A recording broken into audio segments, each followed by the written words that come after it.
Armin van Buuren, we've got so much to catch up on, including a visually insane-looking show that you just recently did, a first of yours coming up, a brand new smash that you've got, and another number one.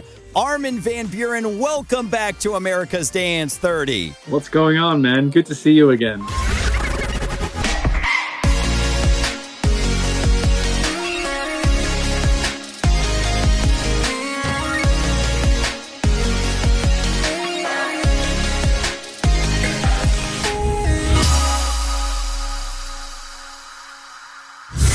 Now, before we talk about music, I got to tell you how disappointed I am.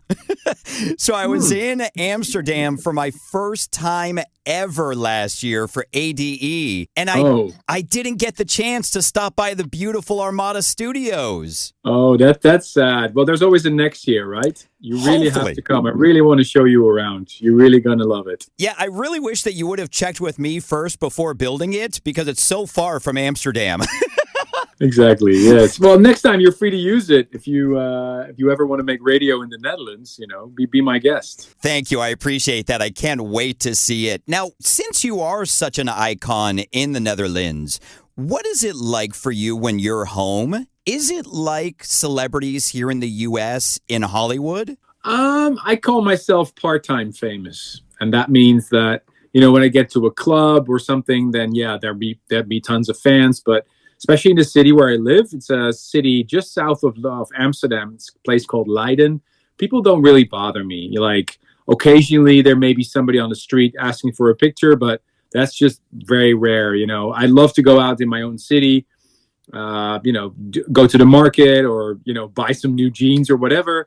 And I can be pretty anonymous here because people know me here. They kind of accept it. I've been living here all my life. So I haven't moved house in 15 years, so I'm just stuck in the same place, and I feel great here. I feel very safe, and my family's close by, so it's a really convenient place to live. And this is probably going to be a really stupid question, but I don't know a lot about the Netherlands. Is there paparazzi there? Is that something you have to deal with? There is, and they've been following me around in Ibiza, funnily enough. But that was years ago when my little one was just born. And ever since then, I don't think I'm that interesting for paparazzi, even though my name sometimes pops up in these, gossip magazines or whatever, but never in a bad way. So I guess I'm not very attractive to them. I'm not really a catch. I don't sell a lot of gossip magazines, unfortunately. Well, this might start a little gossip. I got to tell you, I don't know if you know this, but when I was prepping for the chat, I Googled Armin van Buuren, and the first Google question that came up was, is Armin van Buuren Iranian? Oh, really? So let's put an end to that right now. You are not Iranian.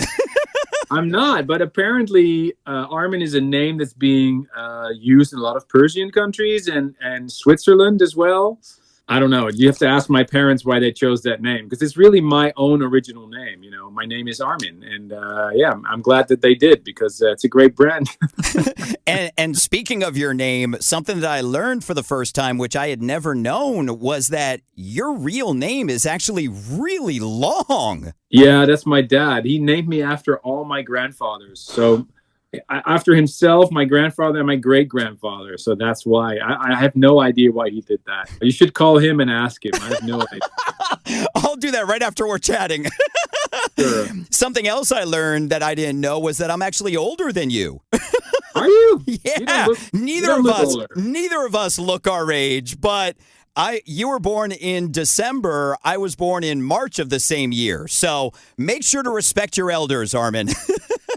Let's talk about music. Congratulations on another number one with Part of Me. It's insane. Honestly, it's insane. It took a while for that track to take off. It was released end of last year, and to see the baby grow. I already saw a lot of love online, and I saw a lot of love in my sets, but you never know how it's going to go. And now, we saw it rise, and like, wow, it keeps rising. That's amazing. And now to be there, it's an incredible honor. And, it feels great, honestly. And how was the smash born with Louis III? Honestly, it was a little bit on the Afro House vibe, but I wanted to give my own twist to it. So if you can listen, we used a lot of similar sounds as we did on a production of On and On, which was my great smash from 2023. So I wanted to have sort of a mix between like a club record and an Afro House track, because me jumping on the Afro House bandwagon would be a little bit too much out of my league. You know what I mean?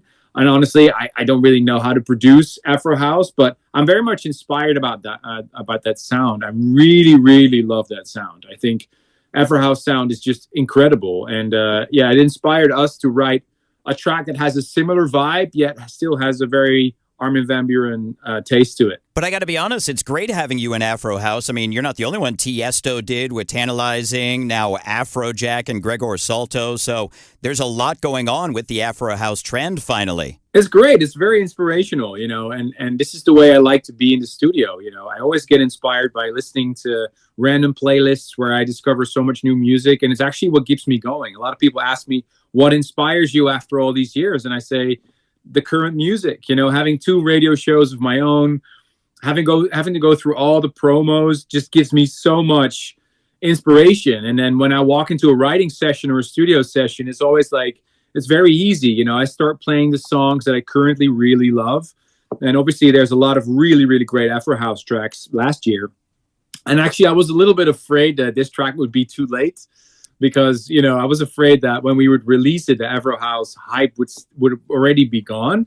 But apparently it's still doing really, really well. It seems to have a second life at the moment. So I just feel blessed and honored that this track is getting so much love. It's really great. Well, let's talk about another track that's getting love as well. Your new song, Euphoria. How was that born with Alok, Norma Jean Martine, and Lawrent? It was the result of a writing session with Lawrent and Norma Jean Martine. Actually, the track was called Wanderlust in the beginning. And Alok had an idea for the vocal as well. And of course, the Beethoven melody, Für Elise, is the basis of the track. And, right now interpolations are hot. Interpolation is kind of a rework using melodies from the past in current records. And I was like, it would be a cool twist, especially because I'm studying piano a lot. I'm doing a lot of piano lessons. I've started studying piano 7 years ago, right after my first Grammy nomination. I thought that would be a cool moment to start learning how to play the piano. And one of the first songs you learn to play on the piano, obviously, is Beethoven's Für Elise, because it's like a beginner's track, but it's super beautiful. And the way he did that with the harmonies. So we use that as the basic foundation for this track called Euphoria. And obviously Euphoria refers to my DJ sets. Euphoria is something I'm looking for on the dance floor. Norma Jean Martine did an incredible job on the vocal. And Alok, we've actually worked together on a track in 2018 together with Vinny Vici called United. So it isn't the first time we worked together, but he's one of the nicest DJs out there. Seriously, he's so talented. He's extremely popular in Brazil, but above all that, he's just one of the nicest guys you'll ever meet, because he's so humble and he's always, super supportive. And, we met each other backstage at several festivals, and we said, let's try and do another track together. And this is something that happens. I for a long time, I couldn't speak about it, because I was like, I'm going to do a really big single with Alok, and he's so huge in Brazil. You can't even imagine how many tickets he sells in Brazil. It's incredible. I think he has like 29 million followers on Instagram. It's insane. But that wasn't the main reason to work with him. The main reason was that we just have a personal connection, and it was great to work with him as well. And obviously that helps the track a lot. But yeah, it was great to premiere the track together at Tomorrowland in Brazil. It was actually a funny story, because he wasn't playing on the day that I was playing Tomorrowland Brazil. So I think I was playing on the Friday and he was supposed to play on the Saturday, yet he flew in especially to be on stage with me. So I think that shows you that it is he's such an amazing character, Well, you mentioned that you couldn't announce the collab. How long ago did you guys start working on it? Well, secretly, I'm always working with a lot of famous names, but in reality, a lot of them fall through.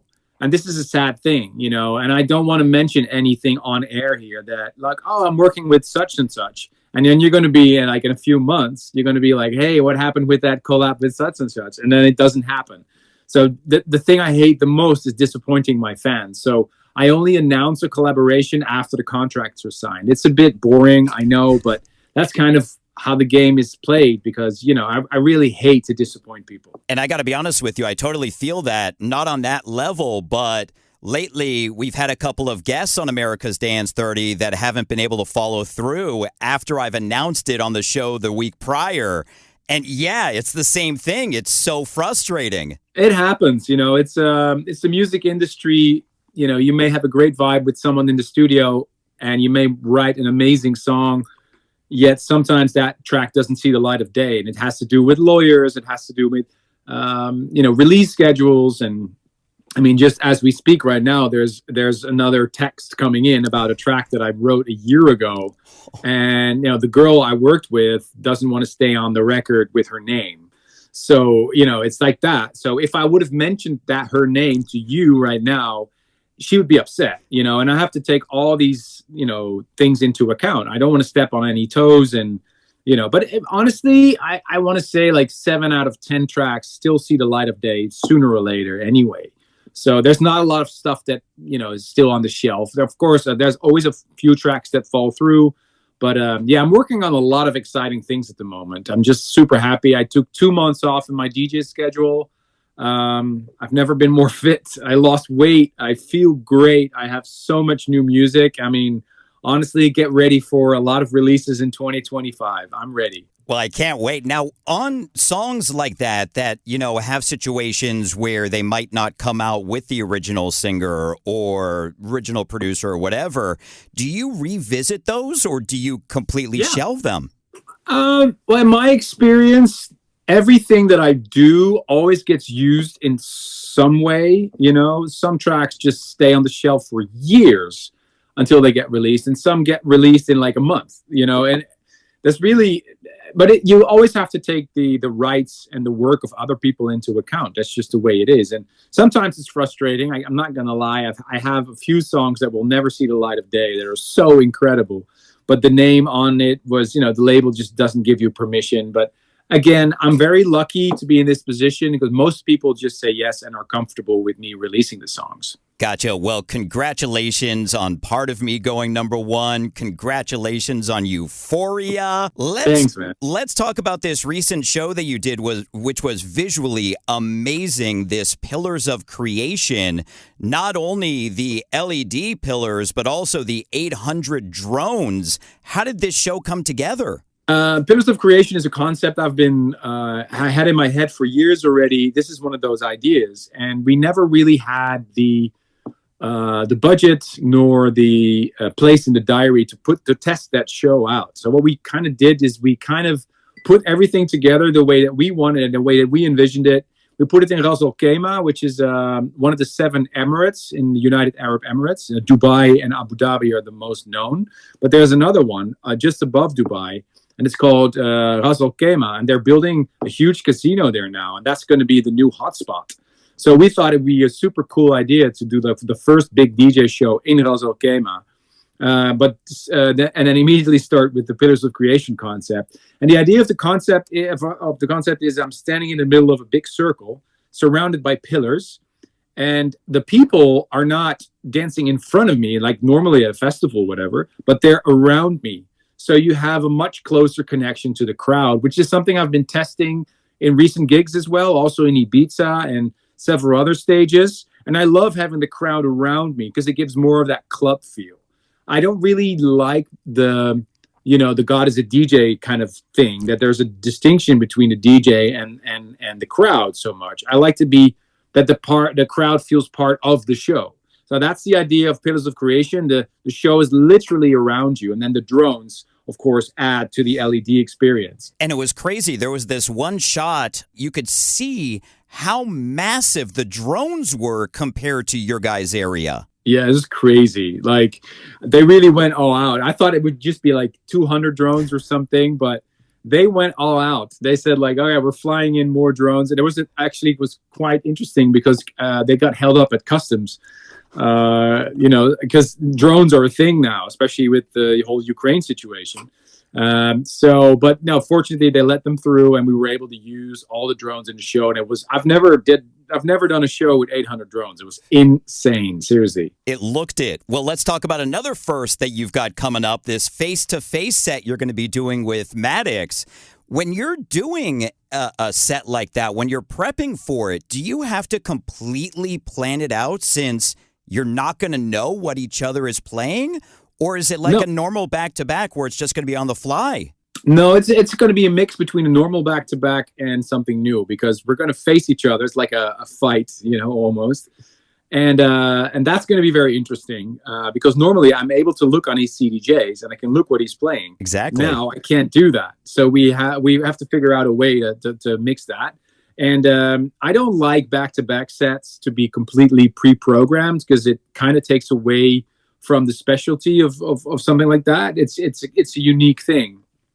Fortunately, I was able to road test being back-to-back with Maddix. He did a 11-hour solo show during the Amsterdam Dance event in October, and he played back-to-back with, I think, like 10 other DJs, and I was just one of them. And the vibe was incredible. I think there's images of that online. And it was so smooth because he was super busy. He had 9 other back-to-backs to prepare. And we just had a brief chat, and we sent each other some tracks on Dropbox. We shared some links, and that was it. So we spent like half an hour, and it just felt like it was so organic. But for the face-to-face set, we want to do something a little bit more than just preparing like that. So we actually went into the studio, created a track together. He already did an incredible remix of one of my songs called Computers Take Over the World. And of course, we're going to premiere that track during the set. So it's going to be a special moment for sure. I don't know if I've ever seen 2 DJs playing face-to-face like that. No, it's kind of a new concept, and I'm a little nervous about it. But yeah, you have to try some new stuff, like Pillars of Creation, like face-to-face, like, I'm doing all kinds of new things, which takes me a little bit out of my comfort zone. But I think that's the whole point. You got to do stuff out of your comfort zone sometimes. Absolutely. And that leads to the euphoria that you were talking about. Exactly. Well, congratulations on everything upcoming. Congratulations on another #1 with Part of Me, Armin van Buuren. Thank you so much for your time with us on America's Dance 30. Thank you so much. I feel so blessed. And thanks again for all the support you guys are giving me, Brian. It really, really means a lot.